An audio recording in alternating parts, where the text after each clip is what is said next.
everyone, welcome back to my channel. In today's lecture, we are going to discuss audit planning or we can say audit process, right? Basically, we are having 12 points. First one is scope and nature of work assigned. सबसे पहले हम ये देखते हैं कि आपको जो काम दिया गया है वो किस नेचर का है और उसका स्कोप क्या है, ठीक है? आप ये सब चेक करते हो as a auditor, right? Second one is objectives of the audit. फिर आप देखते हो कि ऑडिट का क्या ऑब्जेक्टिव है. Then nature and technical features of business, then knowledge of accounting system, and then study of various documents and list of books of accounts. Seventh one is study of system of internal check.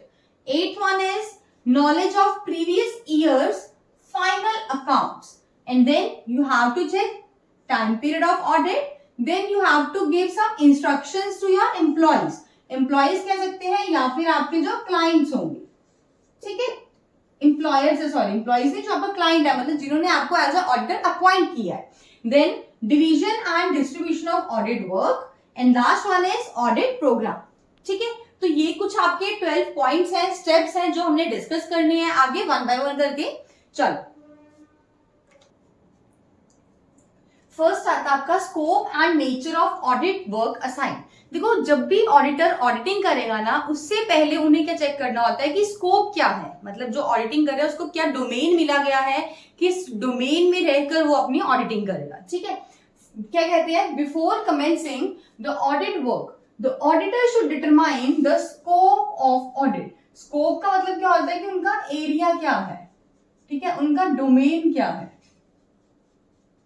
Right? अब इसका मतलब क्या है, scope पे check करने का क्या मतलब है कि वो ये देखेंगे whether a part of the books of accounts और complete books of accounts are to be audited. मतलब उन्होंने कैसी ऑडिट करनी है, पार्शियल ऑडिट करनी है, ठीक है, या फिर कंप्लीट ऑडिट करनी है. अब आपको ये partial audit, complete audit previous lectures में पता चलेगा जब हमने काइंड्स ऑफ ऑडिट डिस्कस किया था. ठीक है, तो इसका मतलब क्या होता है कि ऑडिटर पहले चेक करता है, डिटरमाइन करता है कि स्कोप क्या है, मतलब उनका एरिया, डोमेन क्या है. इसका क्या मतलब हुआ स्कोप का, whether only a part of the books of accounts is to be audited और the complete books of accounts are to be audited. ठीक है, इन शॉर्ट हम बोलते हैं या तो क्या हमने पार्शियल ऑडिट करनी है या फिर कंप्लीट ऑडिट करनी है. अब जो ये स्कोप है ऑडिट का, ये डिपेंड करता है कॉन्ट्रैक्ट पर. अब किसके बीच में contract, between the auditor and his appointer. जो ऑडिटर है और जो अपॉइंटर है, इनके बीच में होता है कॉन्ट्रैक्ट. ठीक है, इनके कॉन्ट्रैक्ट के में डिसाइड किया जाता है कि ऑडिटर का स्कोप क्या होगा. ठीक है, and the terms and conditions in his appointment letter, या फिर जब ऑडिटर को अपॉइंट किया जा रहा है, जो उनको अपॉइंटमेंट लेटर दिया जाता है ना, उसमें कुछ टर्म्स एंड कंडीशंस मेंशन होती है, या तो उसमें मेंशन होगा या फिर जो कॉन्ट्रैक्ट होता है between the auditor and his appointer, उसके अंदर हम वो क्लैरिफाई करें. ठीक है, तो फर्स्ट पॉइंट क्या आता है आपका प्रोसेस या फिर प्लानिंग में, scope and nature of audit work assign. Now जब एक बार ऑडिटर को स्कोप पता चल गया, नेचर पता चल गया कि क्या काम करना है, उसके बाद उनकी ड्यूटी होती है वो चेक करते हैं कि ऑब्जेक्टिव क्या है ऑडिट करने का. ठीक है, before commencing the audit the auditor should find out as to what was the objective of the appointer. अब जिस भी क्लाइंट ने उसे अपॉइंट किया है, अब वो किस पर्पस के लिए ऑडिटिंग करना चाहता है. ये आप एज अ ऑडिटर की बात कर रहे हैं, या तब करेंगे जब आपको फर्स्ट टाइम ऑडिटिंग करनी है उस किसी पर्टिकुलर कंपनी की. अगर आप मतलब रेगुलर ऑडिटर है, आप पहले उस कंपनी के कर चुकी है ऑडिटिंग, तो आपको ये चीज नहीं चेक करनी. क्यों? क्योंकि आपको पता है कि उनका ऑब्जेक्टिव क्या होगा, है ना. अगर ये फर्स्ट टाइम मतलब ऑडिट की जा रही है, तभी सिर्फ रेलिवेंट होगा. अब ऑब्जेक्टिव किस टाइप के हो सकते हैं, या तो ऑब्जेक्टिव हो सकता है फ्रॉड चेक करना कि क्या फ्रॉड तो नहीं है, ठीक है, और फिर हो सकता है कि एरर फाइंड आउट करना कि क्या गलती तो नहीं है, किस किस अकाउंट में गलती है, क्या क्या गलती हुई है. ठीक है, या फिर इनसे हट के आप चेक कर सकते हो अरिथमेटिकल एक्यूरेसी को. देखो, जब आप अरिथमेटिकल एक्यूरेसी करेंगे ना, तो आप ये नहीं चेक करोगे कि क्या कोई ट्रांजैक्शन, मतलब हमने क्या करना है, ये देखना है कोई टोटलिंग में तो गलती नहीं है, क्या कोई ट्रांजैक्शन ऑमिट तो नहीं हो गई है, कोई ये सब, है ना. और एरर एंड फ्रॉड्स में हमने बहुत सारे काइंड्स ऑफ एरर्स किए थे, बहुत तरह के अपने फ्रॉड्स करे हैं, तो वो चीज माइंड में होनी चाहिए किस किस तरह के एरर्स और फ्रॉड्स हो सकते हैं. ठीक है, तो अकॉर्डिंगली क्या करता है ऑडिटर, उनके ऊपर मेन फोकस रखता है. तो सेकंड नंबर पर क्या बोला गया, ऑब्जेक्टिव्स ऑफ ऑडिट. इसमें एक चीज है, सच information is necessary when the audit is being conducted for the first time अगर आप पहली बार करवा रहे हैं तो आपके लिए बहुत ही ज्यादा रेलिवेंट हो जाता है कि आप ऑब्जेक्टिव देखिए कि ऑडिट करवाने का मेन टारगेट क्या है। जब हमें ऑब्जेक्टिव पता चल गया, हमें स्कोप एंड नेचर पता चल गया, आफ्टर दैट ऑडिटर की रिस्पॉन्सिबिलिटी होती है क्या चेक करना है उसने, nature and technical features of business. अब देखो उसे पता ही नहीं है कि बिजनेस की क्या नेचर है, किस टाइप का बिजनेस कर रहे हैं जिसका भी वो ऑडिट करना चाह रहे हैं, है ना। क्या वो शू मैन्युफैक्चरिंग कंपनी है, फूड प्रोसेसिंग कंपनी है, तो अगर उनको नेचर पता होगा कि किस तरह का बिजनेस है तो अकॉर्डिंगली ट्रांजेक्शंस होंगी उनकी, तभी तो वो वेरीफाई कर पाएगा ना। तो यही बोला गया है कि nature and technical features of business पता होने चाहिए। क्या कहते हैं, after that the auditor should obtain complete knowledge. अब कंप्लीट नॉलेज किस चीज की होनी चाहिए, about the nature of business of an organization and other technical details. Nature पता होना बहुत ही जरूरी है। अब नेचर आपका मैन्युफैक्चरिंग भी हो सकता है, ठीक है, या फिर सर्विस प्रोवाइडिंग, ठीक है, सर्विस प्रोवाइडिंग हो सकता है और आपका मैन्युफैक्चरिंग हो सकता है। तो आगे क्या कहते हैं, what are the goods being traded, किस टाइप के गुड्स की ट्रेडिंग की जाती है, आप कितने गुड्स को सेल करते हैं और कितने गुड्स को क्या करते हो, परचेज करते हो, ये सब पता होना चाहिए, है ना। सेल्स ट्रांजैक्शंस, परचेजेस, तभी आप चेक करोगे ना। फिर what are the incomes and what are the expenditure sources, income आ रही है तो कितनी आ रही है, किसके सोर्स से आ रही है, क्या क्या खर्चे हो रहे हैं, ये सब पता होना चाहिए।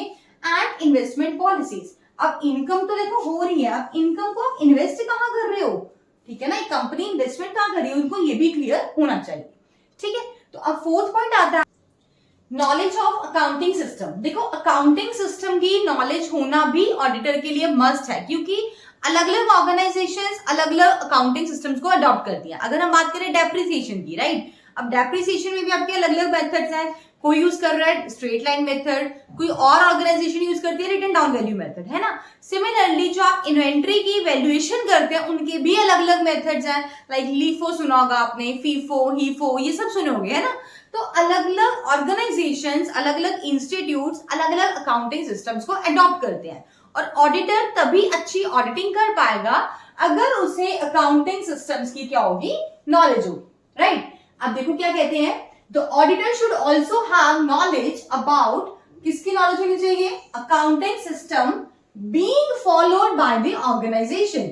जिस भी ऑर्गेनाइजेशन का, जिस भी कंपनी का ऑडिटर ऑडिट कर रहा है ना, उस पर्टिकुलर ऑर्गेनाइजेशन की अकाउंटिंग सिस्टम में जो फॉलो किया जा रहा है वो चीज उसे पता होनी चाहिए।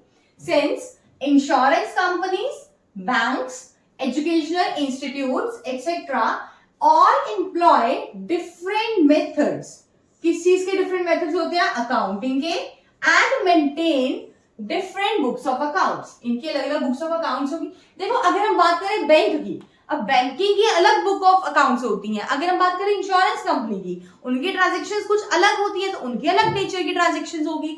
तो यही बोला जा रहा है कि auditor should always keep in mind the weaknesses of the system. जिस भी सिस्टम को इंप्लीमेंट किया जा रहा है, जिस भी सिस्टम को फॉलो किया जा रहा है, ऑडिटर को उस पर्टिकुलर सिस्टम की वीकनेस पता होनी चाहिए जो भी किसी कंपनी ने अडॉप्ट किया, ठीक है। चलो नेक्स्ट आता है आपका fifth one, study of various documents. अब देखो जिस भी कंपनी की ऑडिटर ऑडिट करेगा ना, उसमें जो जो भी रेलेवेंट डॉक्यूमेंट्स होते हैं ना, उन सब के बारे में नॉलेज होनी चाहिए। लाइक एक एग्जांपल लिया हुआ, अगर हम बात करें कंपनी की, कंपनी में ऑडिटर को एमओए के बारे में नॉलेज होनी चाहिए, मींस मेमोरेंडम ऑफ एसोसिएशन, और आर्टिकल ऑफ एसोसिएशन के बारे में पता होना चाहिए अगर हम बात करते हैं कंपनी की। सेकेंड आता है आपका पार्टनरशिप, अगर किसी पार्टनरशिप फर्म की वो ऑडिटिंग कर रहा है तो उन्हें क्या पता होना चाहिए, पार्टनरशिप डीड के अंदर जो जो भी टर्म्स एंड कंडीशंस मेंशन होंगी उसको उस सब की नॉलेज होनी चाहिए।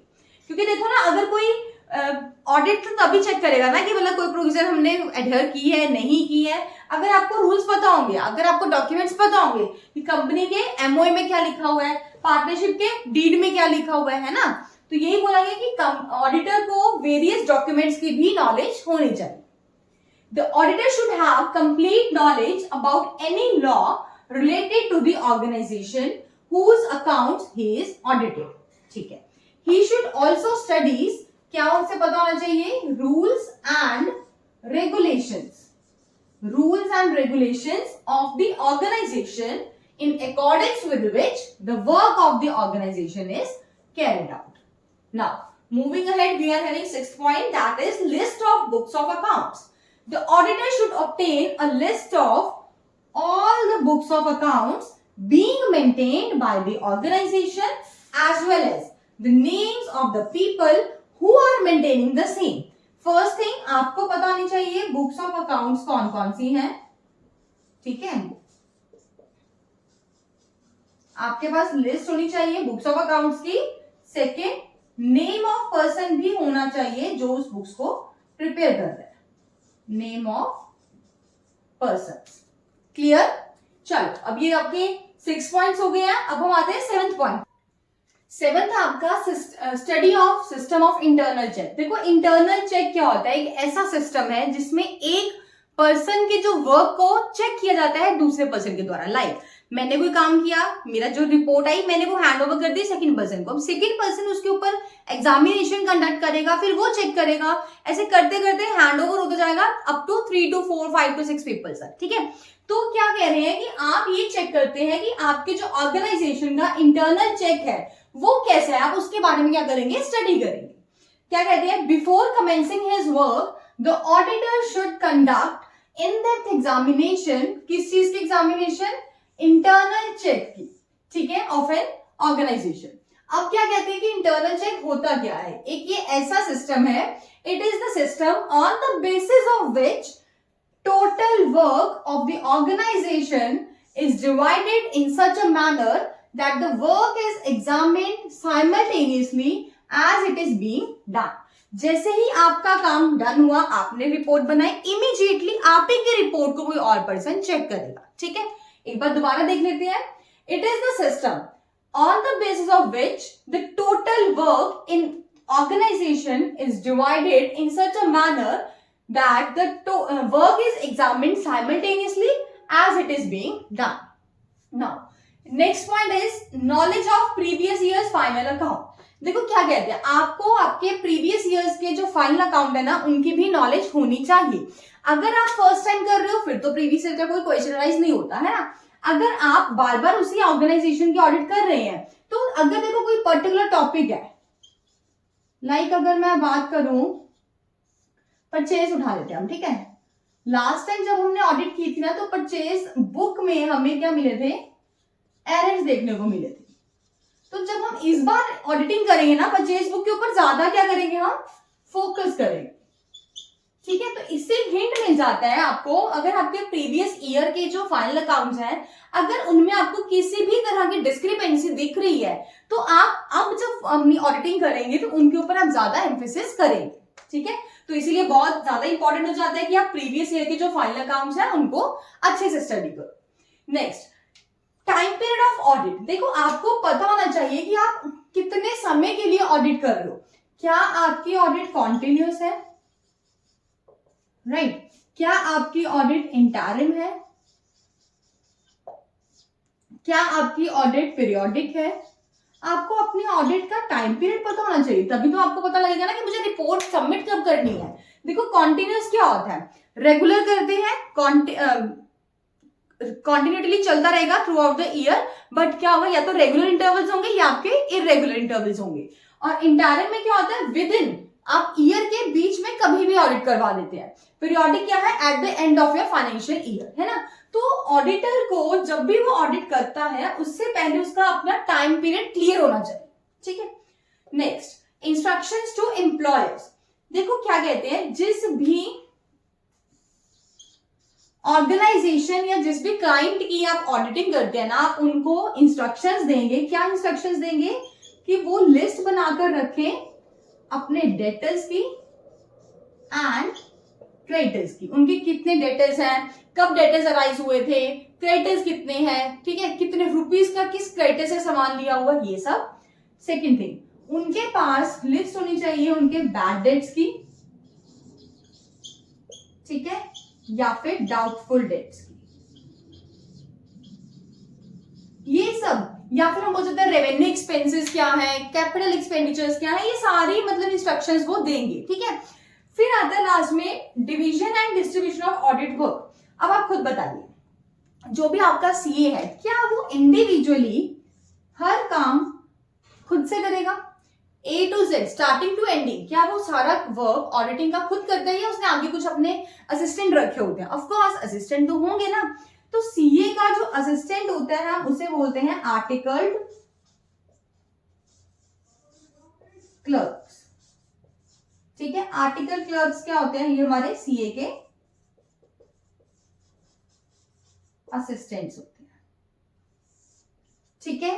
अब आर्टिकल क्लर्क्स के भी आगे हमने डिवाइड किया होता है, या तो आपके सीनियर्स होंगे या आपके जूनियर्स होंगे। अब सीनियर या जूनियर किस बेसिस पर डिवाइड किया गया है? अगर आर्टिकल क्लर्क्स आपके कैसे हैं? एक्सपीरियंस हैं, ठीक है, उन्हें बहुत अच्छा रिच एक्सपीरियंस है, उनको रिच नॉलेज है, तो आप उन्हें कैटेगरी में डिवाइड करेंगे, सीनियर्स की कैटेगरी में। If they are having not much experience, ठीक है, उनका जो एक्सपीरियंस है वो कैसा है? लेस एक्सपीरियंस है। ये एक्सपीरियंस है भाई, एक्सपेंस नहीं है, ठीक है। अगर उनके पास लेस एक्सपीरियंस है, लेस नॉलेज है, प्रैक्टिकल नॉलेज नहीं है, अभी जस्ट स्टार्टिंग किया उन्होंने, तो आप उन्हें कैटेगरी में डिवाइड करेंगे जूनियर्स की, ठीक है। तो सीए कभी भी अपना खुद अकेले वर्क नहीं करता, उसने क्या किया होता है? डिवीजन एंड डिस्ट्रीब्यूशन किया होता है ऑडिट वर्क का। सीए के अंडर जो असिस्टेंट होते हैं that will be known as the clerk, article clerks. उसके अंदर भी दो कैटेगरी में डिवाइड होता है, या तो सीनियर होगा, senior means those who are having rich experience, right, या those who are having rich knowledge. Next आता है जिसके पास रिच नॉलेज नहीं है, रिच एक्सपीरियंस नहीं है, if they are freshers then they are considered in the category of juniors, right. And last one is audit program. जब ये सारी इंफॉर्मेशन एक ऑडिटर के पास आ जाती है, आफ्टर दैट ऑडिटर क्या करता है? अपना प्लान प्रिपेयर करता है, ऑडिट प्रोग्राम बनाता है, मींस स्ट्रैटेजी फ्रेम आउट करता है कि कब कैसे क्या करना है, ठीक है। तो बहुत ही सिंपल सा टॉपिक था आपका, 12 पॉइंट से बेसिकली क्या करना, हमने ऑडिटिंग का प्रोसेस क्या होता है और ऑडिटिंग की प्लानिंग कैसे की जाती है, ठीक है। तो बेसिकली 12 पॉइंट्स थे। आई होप आपको क्लियरली समझ आ गया होगा। Thanks and have a wonderful day.